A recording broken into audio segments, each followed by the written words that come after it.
radhiyallahu an pernah terdengar anaknya berdoa, "Ya Allah, aku memohon kepadamu sebuah istana putih di sisi kanan syurga apabila aku memasukinya."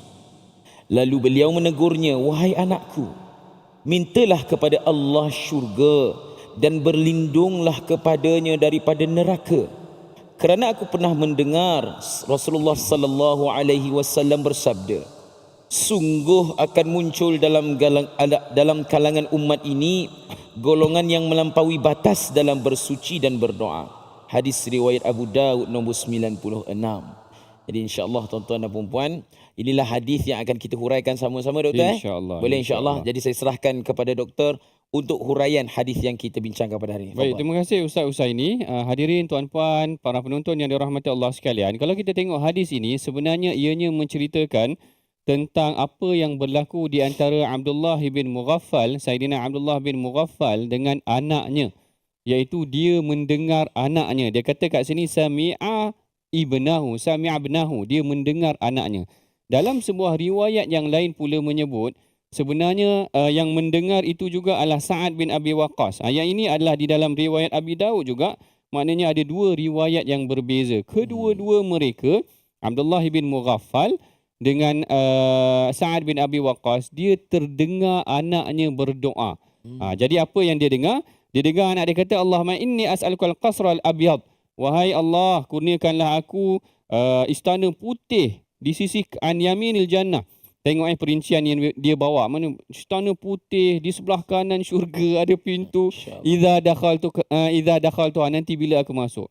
Jadi apa yang difikirkan oleh Abdullah bin Mughaffal adalah perincian ataupun terlalu berlebih-lebihan di dalam berdoa tersebut, sehingga Abdullah bin Mughaffal merasakan ini adalah satu kesalahan ataupun ini adalah satu perkara yang berlebih-lebih.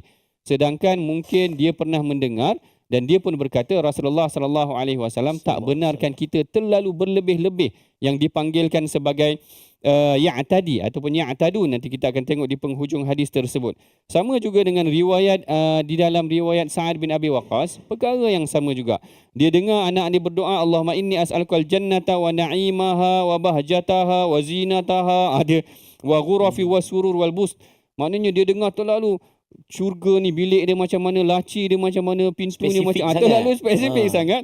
Lalu Abdullah bin Mughaffal dan juga sama juga Sa'ad bin Abi Waqqas pun sama juga. Dia kata, "Wahai anakku, ucapkan sahajalah Allahumma inni as'alukal jannah."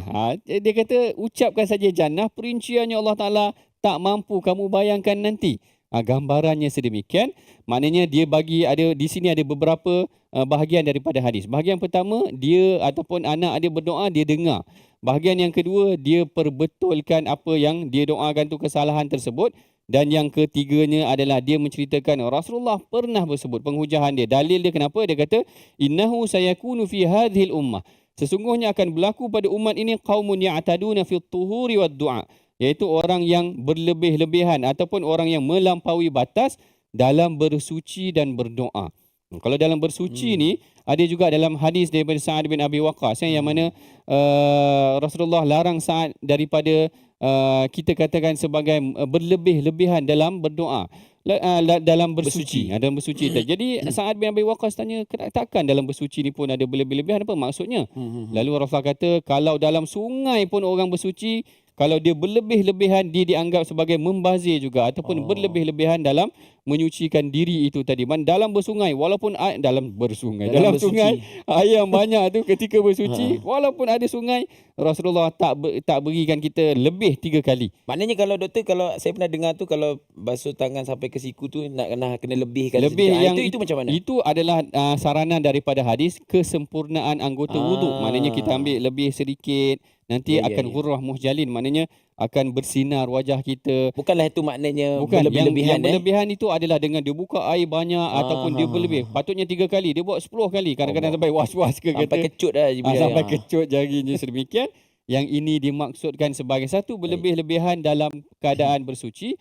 Yang kedua juga Rasulullah melarang berlebih-lebihan ataupun salah satu kesalahan dalam berdoa adalah ada perkara-perkara berlebih-lebihan yang berlaku dalam lafaz yang diungkapkan itu tadi. Baik.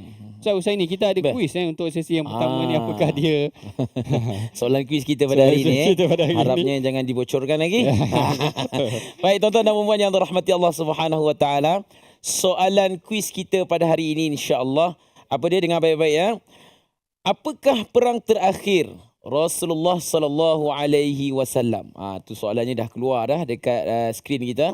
Apakah perang terakhir yang disertai oleh Rasulullah sallallahu alaihi wasallam? Jadi jawapannya nanti kita akan bagi bila, Doktor? Di penghujung rancangan nanti. InsyaAllah kita akan kongsikan jawapannya bersama dengan tuan-puan. Huraian mengenai tentang beberapa kesalahan dalam berdoa kita akan huraikan sebentar lagi nanti insya-Allah. Kita berehat dahulu seketika. My Hadis Time, Rasulullah Suri Teladan. Muhammad Rasul